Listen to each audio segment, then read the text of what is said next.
লোকমুখে শুনেছিলাম আব্বার আরও একটি সংসার পালেন। যেহেতু কর্মের সূত্রে ঢাকা থাকেন, আম্মা এবং আমরা 3 ভাই বোন গ্রামের বাড়িতে থাকি। বয়স যখন 15 তখনই কথাটা কানে এসেছে আব্বা ঢাকা শহরে দ্বিতীয় বিয়ে করেছেন, সেখানে দিব্যি সংসার করছেন। এই কথাটা আম্মার কানেও এসেছে, তবে বিশেষ গুরুত্ব দেইনি। আমরা যদি কখনো আম্মাকে বলতাম, আম্মা আব্বা নাকি আমাদের ভালোবাসেন না, তিনি আরও একটি ঘর করেছেন, সেই ঘরের সন্তানদের ভালোবাসেন, বাজে কথা। আম্মা এক কথা এভাবে জবাব দিতেন, আমরাও তাই মেনে নিতাম। তবে মাঝে মাঝে অবাক লাগতো। সেই 10 বছর বয়স থেকে দেখছি আব্বা আমাদের সঙ্গে কোনো একটা ঈদ কাটাতেন না। হ্যাঁ, ঈদের আগে এসে ঈদের পোশাক দিয়ে যেতেন, আমাদের নিয়ে ঘুরে যেতেন, কিন্তু ঈদে তাকে আমরা পেতাম না। যদি ফোন দিয়ে বলতাম, আব্বা আপনি আসলেন না কেন, আমাদের সব বন্ধুরা বাবা মায়ের সঙ্গে একত্রে ঈদ উদযাপন করেছে আর আপনি দূরে, আমরা আপনাকে খুব মিস করছি আব্বা, আপনি আসেন। কাজের অনেক চাপ বাবা, এই বছর হবে না, তবে চিন্তা করো না, কুরবানি তোমাদের সঙ্গে কাটাবো। এভাবে এক ঈদ গেলে অন্য ঈদ একত্রে কাটানোর স্বপ্ন দেখাতেন, কিন্তু আসতেন না। অনেক লোক বলতো প্রতি ঈদ আব্বা দ্বিতীয় পরিবারের সঙ্গে কাটান। আম্মাকেও মাঝে মাঝে কাঁদতে দেখতাম, তবে সেই কান্নার কারণ কখনো জানতে পারিনি।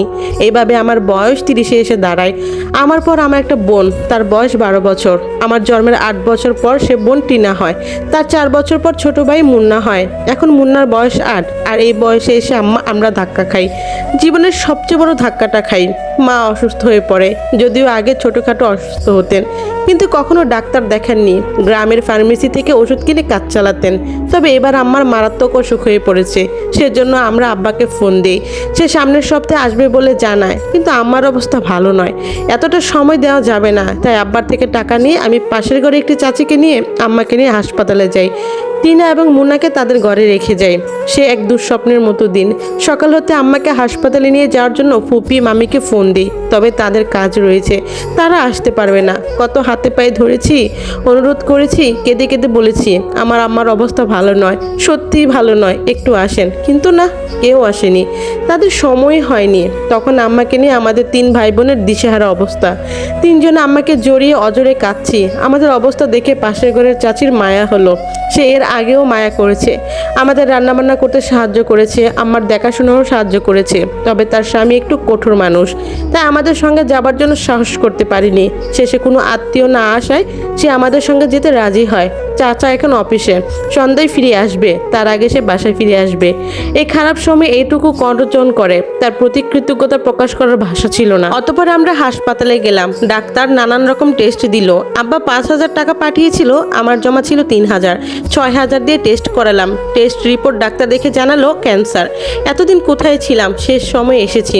আমার ক্যান্সার শুনেই তো আমি ভেঙে পড়লাম, প্রচণ্ড ভেঙে পড়ি। তার মাঝে এত খারাপ অবস্থা শুনে তো শেষ। দ্রুত আব্বাকে ফোন দিলাম, কান্নাকাটি করলাম। আব্বা আমার এমন খারাপ অবস্থা শুনে সেদিনই গাড়িতে ওঠে, কয়েকদিনের ছুটি নিয়ে আসে। সে সোজা হাসপাতালে আসে। মাকে এতক্ষণে হাসপাতালে ভর্তি করানো হয়েছে। ডাক্তার যতটা তাদের সাধ্যে রয়েছে ততটা চিকিৎসা করেছে। যেহেতু ক্যান্সার, সেহেতু আমাদের আশা রাখতে বারণ করে দেয়। আমরা তো অবশ নই, সবটা বুঝি, তবে আমাদের খারাপ সময় এটা শুরু ছিল। ডাক্তার আম্মাকে ঢাকা ট্রান্সফার করার কথা বললেও আব্বার রাজি হয় না। তার মধ্যে আম্মা তো বাঁচবে না, সেহেতু শুধু শুধু টাকা নষ্ট করার কোনো মানে হয় না। সে রাজি নয়, তাই ছুটি নিয়ে বাসায় আসেন।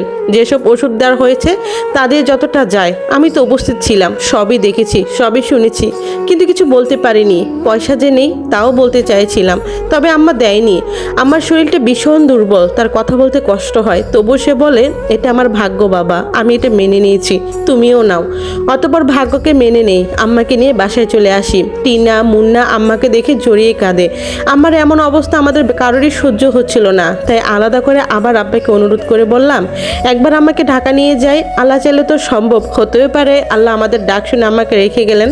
আব্বা ছেলে মানুষের আবেগ ধরে কথাটা গুরুত্ব দেননি, আমাকে উল্টো বুঝালেন এটা দিবার স্বপ্ন, এসব নিয়ে না ভেবে আম্মাকে যতদিন পারি সেবা করি, এটাই এখন গুরুত্বপূর্ণ। আমার অবস্থা ভালো নয়, যত সময় যায় তত অবস্থা খারাপ হয়। আমার প্রায় সময় আমাদের জড়িয়ে ধরে কাঁদেন, ঘন্টার পর ঘন্টা আমাদের তার সামনে বসিয়ে রাখেন। আমরাও বসে বসে আম্মাকে দেখি।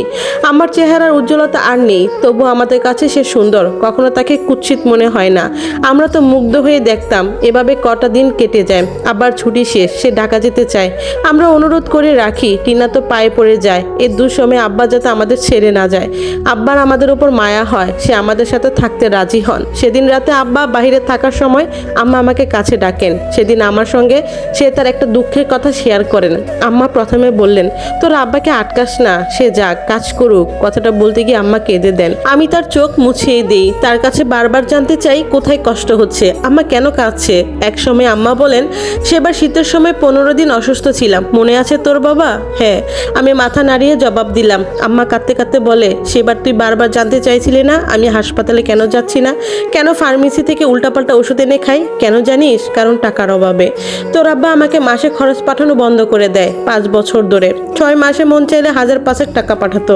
সেটা কি সংসার চলে? ভাগ্যিস হাঁস মুরগি পালন করতাম, তাই তো সংসারটা টিকে রয়েছে। কিন্তু ওই টাকা দিয়ে তো সংসারই চলে না।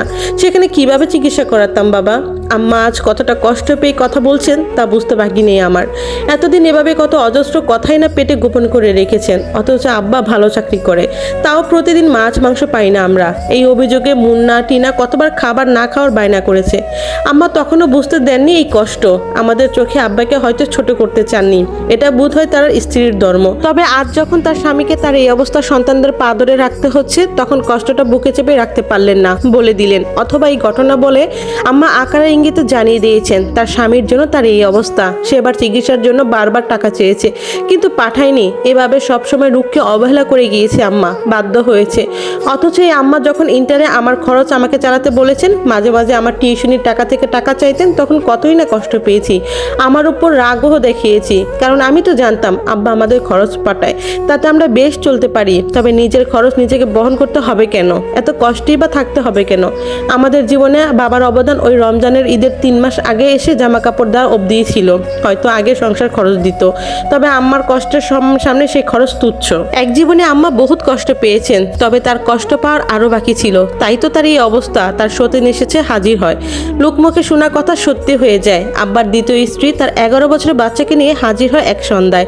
এটা দেখে আমাদের মাথায় যেন আকাশ ভেঙে পড়ে। দিনটি ছিল বৃহস্পতিবার। ভোর সন্ধ্যাবেলায় 35 থেকে 40 বছর এক মহিলা তার 11 বছরের বাচ্চাকে নিয়ে হাজির হন। তার কড়া নাড়ার শব্দে আমি দরজা খুলি। দরজা খুলে তাকে দেখে অবাক না হলেও তার বলা কথা শুনে অবাক হই। তিনি বলে, নাসির বাড়ি রয়েছে, তাকে বলো তার বউ এসেছে। তার বউ এসেছে?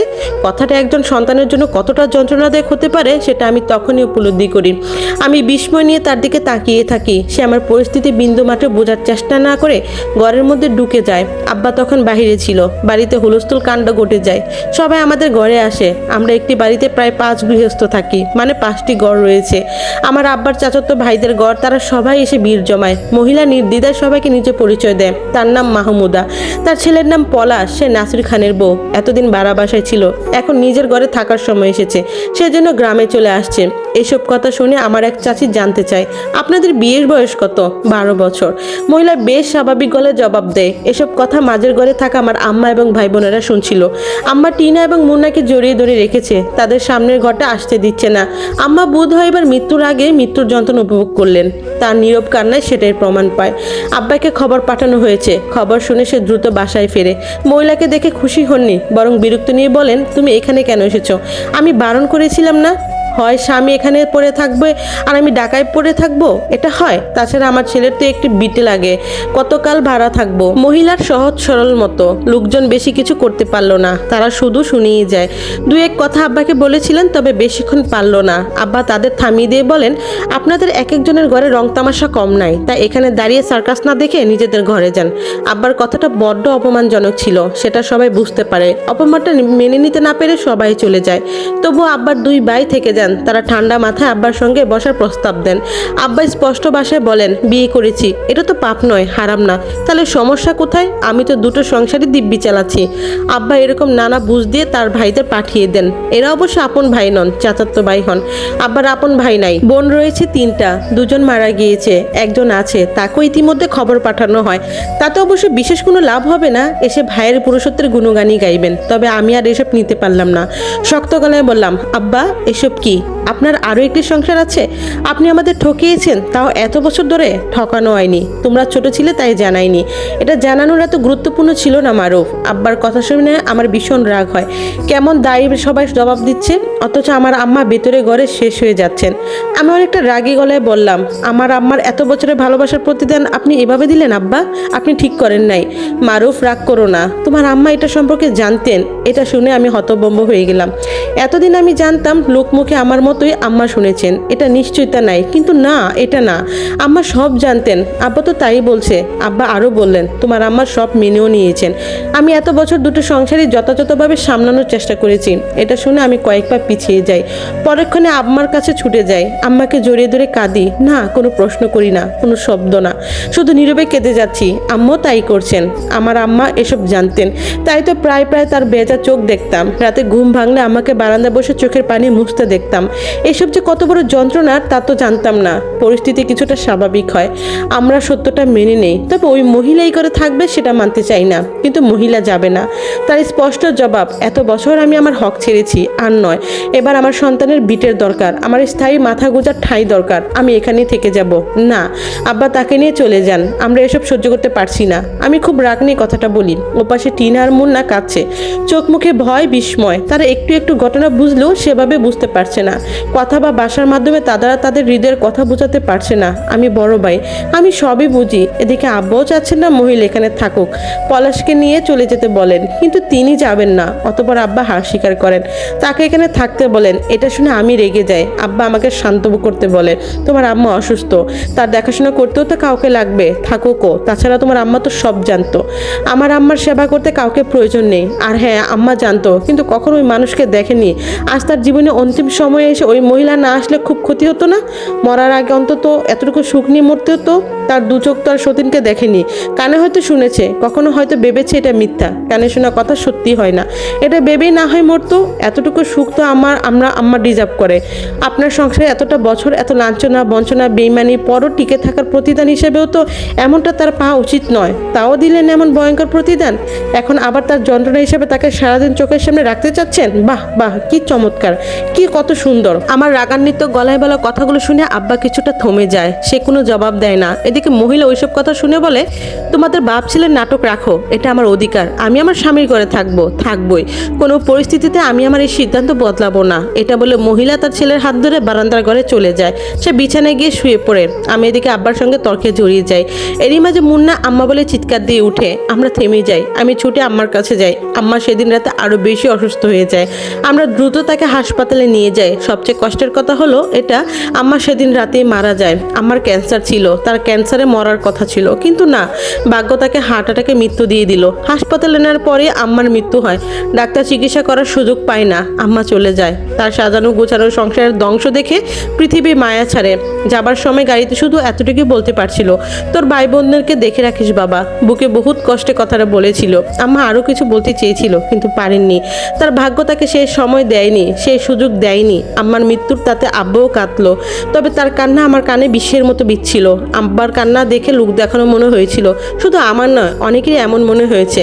আম্মার মাথার পাশে বসে নীরবে কাঁদছিলাম। সেই সময় আশেপাশে মানুষের কথা কানে এলো। তারা বলছে, বউকে ঠকিয়ে এত বছর আরেকটা বিয়ে করে সংসার করেছে, এখন এই বউয়ের জন্য কত কষ্ট পাচ্ছে, কাঁদছে দেখো, যত সব লোক দেখানো কান্না। এত ভালোবাসলে অসুস্থ মহিলা জানার পরও ওই বউকে বাসায় নিয়ে আসতে পারতো। মরেছে তো ওই বউ আসার ঝুঁকে। তাদের কথা আমার কথা, আমাদের কথা, এটাই তো সত্যি। ঘুরিয়ে ফিরিয়ে যেভাবেই ভাবি না কেন, এটাই তো সত্যি। আমি আর এসব ভাবতে পারছিলাম না। অন্যদিকে টিনা এবং মুন্না খুব কাঁদছে, তাদের চাচিরা সামলাচ্ছে, কিন্তু পারছে না। মামি ফুপু এসেছে দেখি, লাশ দেখার জন্য আসলো। বাহ, অথচ হাসপাতালে যাওয়ার জন্য এই তো পাই না, এখন এসেছে লাশ বিদায় দিতে। এসব মানুষকে অনেক কিছু বলতে ইচ্ছে করছিল, তবে মুখ দিয়ে কোনো শব্দ বের হয় না। আজ মুখটা কেমন বন্ধ হয়ে রয়েছে, কণ্ঠ দিয়ে শব্দ বের হচ্ছে না, হাত পা কেমন অবশ হয়ে রয়েছে। ইচ্ছে করছে আব্বাকে ধাক্কা মেরে আমার পাশ থেকে সরিয়ে দেয়, কিন্তু পারছি না, হাত পা নাড়াতে পারছি না। তবে মুখে খুব ইচ্ছে করছে, খুব ভীষণ ইচ্ছে করছে। আম্মার মৃত্যুর 3 দিন কেটে গেল।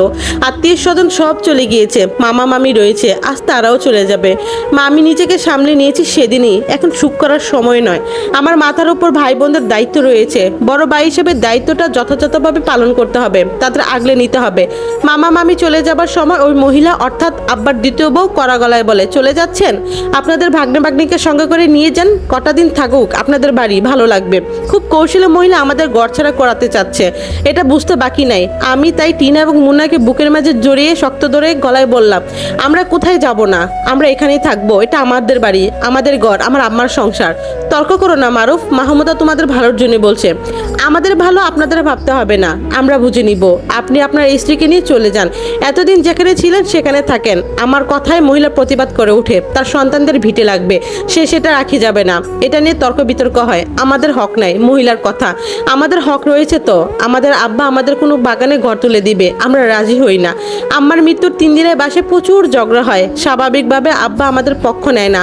অতঃপর আমি মামার মাধ্যমে স্থানীয় মেম্বার চেয়ারম্যান ডেকে নিয়ে আসি। সেদিন সন্ধ্যায় সালিশ বসে, 2 পক্ষের কথা শুনে তারা সিদ্ধান্ত নেয়, ওরা তোমার সন্তান, এত বছর এই ঘরে তোমার বড় বউ ওদের নিয়েছিল, এখন ওদের থেকে ঘরটা কেড়ে নেওয়া উচিত হবে না। তাছাড়া ওরা তো তোমার উত্তরাধিকার, আর উনিও তোমার ছোট বউ, তার এবং তার সন্তানেরও হক রয়েছে। সেজন্য বলবো তুমি তাদের নতুন জায়গায় ঘর বানিয়ে দাও, নয়তো ঢাকা ছিলে সেখানে নিয়ে যাও। সব দিক বিবেচনা করে যা বুঝলাম এরা একত্রে থাকতে পারবে না। এই কথা শুনে মহিলা তেলে বেগুনে জ্বলে ওঠে, সে সারা জীবন ভাড়া বাসায় থাকবে? তাছাড়া আব্বা জানায় তার টাকা নাই, আমরা চাইলে একসাথে থাকতে পারি, নয়তো আমাদেরও ব্যবস্থা আমাদের করে নিতে হবে। সে কোনো দায়িত্ব নিতে পারবে না। মেম্বার চেয়ারম্যান এত বুঝিয়ে পারলেও না, তারা হার মেনে নিয়ে আমাদের একই সঙ্গে মানিয়ে গুছিয়ে থাকতে বলে। আমরা তার সঙ্গে একসাথে ছিলাম 7 দিন। এই 7 দিনে এমন কোনো মানসিক কষ্ট নাই যে সাজ দেয়নি। শুধু তাই না, খাবারেরও কষ্ট করেছি। অতঃপর সেদিন আবার তর্ক বেঁধে যায়। আমার ছোট ভাইয়ের জন্য আমি ডিম নিয়ে আসছি, ও খাওয়ানোর বায়না ধরেছে, সেটা রান্না করে মহিলা পলাশকে খাইয়ে দেয়। এটা নিয়ে তর্ক হয়। তর্কের এক পর্যায়ে মহিলা আমার আম্মাকে নিয়ে যাতা না তাই বলে। এবার আমার গায়ের সহ্যের সীমা পার হয়ে যায়। কোনো কিছু না ভেবে তার গায়ে থাপ্পড় বসিয়ে দেই। গলা করায় বলি, আমার আম্মাকে নিয়ে কোনো বাজে কথা নয়, আর একটা বাজে কথা বলে এখানে খুনাখুনি হয়ে যাবে। মহিলা এই ঘটনাকে হাতিয়ার করে মেম্বার চেয়ারম্যান ডাকে। আব্বার আজ ঢাকা যাবার কথা, তবে যেতে পারে না। আবারও সালিশ বসে, 2 পক্ষের কথা শোনা হয়। মহিলা বানিয়ে নানান কথা বলে, তার কথা খুবই কুরুচিপূর্ণ ছিল। এরপর আমি বাধ্য হয়ে বলেছি, আমার আব্বাকে আমাদের জায়গা জমি বুঝিয়ে দিতে বলুন, আমরা অন্যত্র গড় উঠিয়ে থাকবো। এই মহিলা আমার আম্মার হাঁস মুরগি থেকে শুরু করে জামা কাপড় সব দখল করেছে। আজ বানিয়ে এই কথা বলছে, কাল বদনাম দিয়ে দিবে। মহিলার যা স্বভাব হয়তো বলে বেড়াবে আমি তার সঙ্গে জোর জবস্তি করছি। আমরা একসাথে থাকবো না, এখন বাকি রয়েছে সম্মান, সেটা শেষ করে থাকবো না তাদের সঙ্গে। এলাকার মানুষ আমাদের দুঃখ বুঝলো, তারাও একই কথা বলল। আমরা সব দাবি ছেড়ে দিয়েছি ওই ঘরের আর ওই ঘরের জিনিসপত্রের। তবু এলাকার মানুষ সিদ্ধান্ত নিয়ে জানালো, আমাদের আব্বা আমাদের দরজার দিকে যে পুকুরটা আছে সেটা ভরে ঘর তুলে দিবে, সেই সঙ্গে আমাদের মাসে মাসে খরচ দিবে।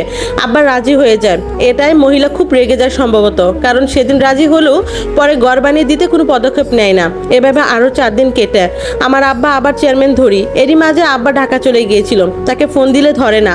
অতঃপর চেয়ারম্যান এলাকার মানুষকে জড়ো করে আমাদের জন্য সাহায্য নেয়, আমাদের ছোটখাটো একটা ঘর তুলে দেয়। সেই সঙ্গে আব্বা এরপর যেদিন আসবে সেদিনই জমি জমা বুঝিয়ে দিবে, সবাই মিলে আশ্বাস দেয়।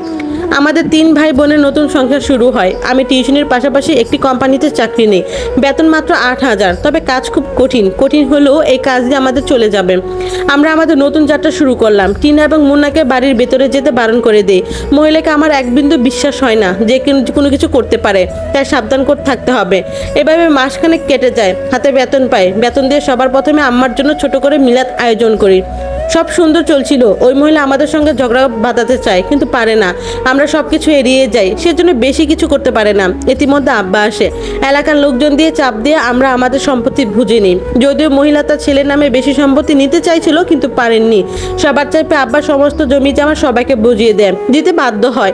অতঃপর আমরা আব্বার সঙ্গে সমস্ত সম্পর্ক শেষ করি। টিনা এবং মুন্নাকে কড়া গলা জানিয়ে দিই, ওই লোকটা আমাদের কেউ না, তোরা ওই লোকটাকে কাছে যাবি না। টিনা এবং মুন্না মাথা নাড়ায়। তবে আব্বা এসে মুন্নাকে ডাকলে মুন্না সে কথা ভুলে যায়, সে কাছে যায়। টিনা অবশ্য দূরে থাকে, তবে আব্বা ওদের কাছে অত টানে না, মাঝে মাঝে 2-1 দিন। এভাবে বছর 2 কেটে যায়। আব্বা প্রতি মাসে বাসায় আসে, অথচ আগে আসতো না। ঈদও বাড়িতে এসেছে, এটা দেখে টিনা এবং মুন্না খুব কষ্ট পায়। আব্বা ঈদে ছুটি পায়, সবসময় পেত, কিন্তু আমাদের সাথে কাটায়নি।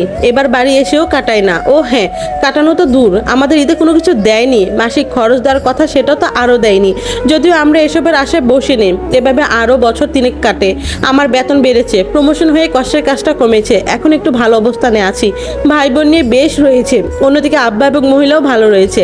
তবে আমি অপেক্ষা করছি সেদিনের, যেদিন আমার আব্বা তার প্রতিদান পাবে।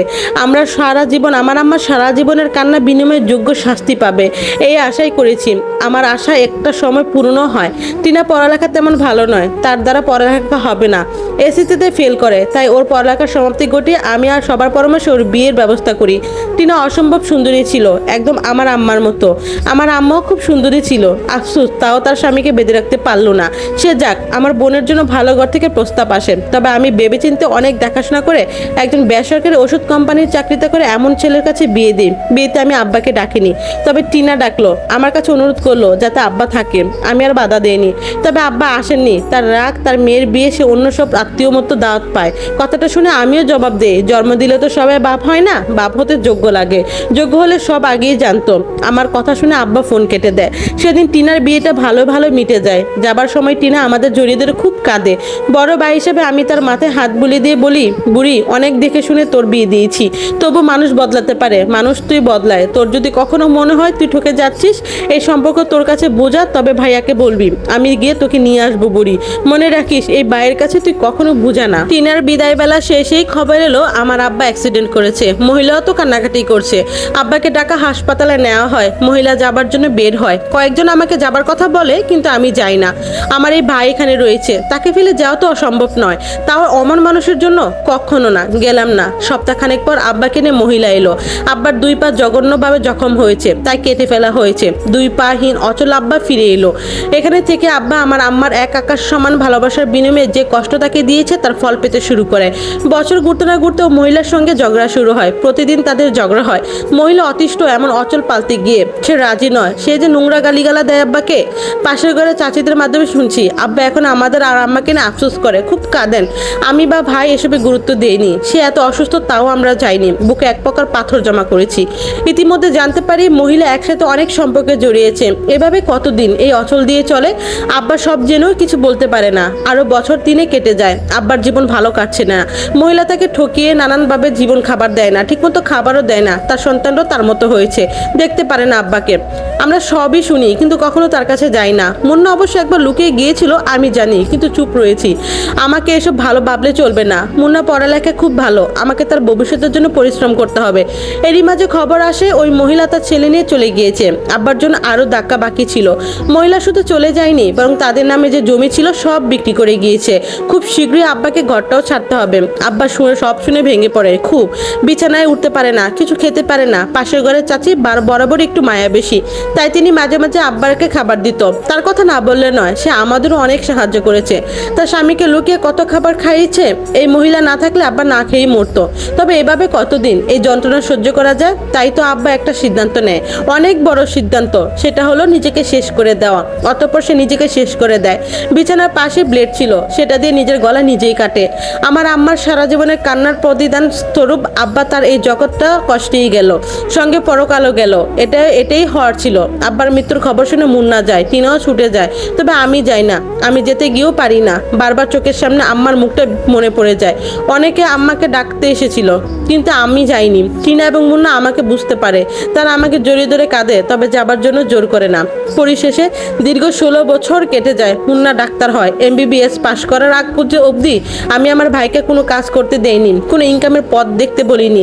সে টিউশনি করতে চাইছিল, আমি বাধা দেই। এটা করলে সময় নষ্ট হবে, আমার ভাই পড়ালেখায় পিছিয়ে যাবে, তাই ভাইকে এসব করতে দেয়নি। বিনিময়ও পেয়েছি। 22 বছর প্রথম হয়। আমার ভাই বড় হয়ে আমার অবদান ভুলেনি। সে প্রথম হয়ে তার জীবনে এতটা পথ আসার জন্য আমার অবদানটাই তুলে ধরে। আমরা এখন বেশ আছি, আমাদের সবার সুন্দর সংসার হয়। ভাই বোনে বেশ মিল। আমরা ভাই বোন আমাকে অনেক বেশি সম্মান করে। তারা তার ভাইকে প্রতিদান দিতে ভুলেনি, তাই তো সবার উপরে আমাকে রেখেছে। এত বছরও মহিলার কোনো খোঁজ খবর পাইনি, জানিও না কোথায় আছে, জানার চেষ্টাও করিনি। থাকুক না, যেভাবে মন চায়। আমাদের আব্বা না চাইলেই তো সে আসতে পারতো না আম্মার জীবনে, তাই সমস্ত দোষ আব্বারই। সে তার শাস্তি পেয়েছে, তাতেই খুশি। আমি খুশি। আমার আম্মা সারা জীবনে যত কষ্ট পেয়েছে, সেই কষ্টের কথা ভাবলে আব্বার জন্য দুঃখ নয়, আনন্দিত হই।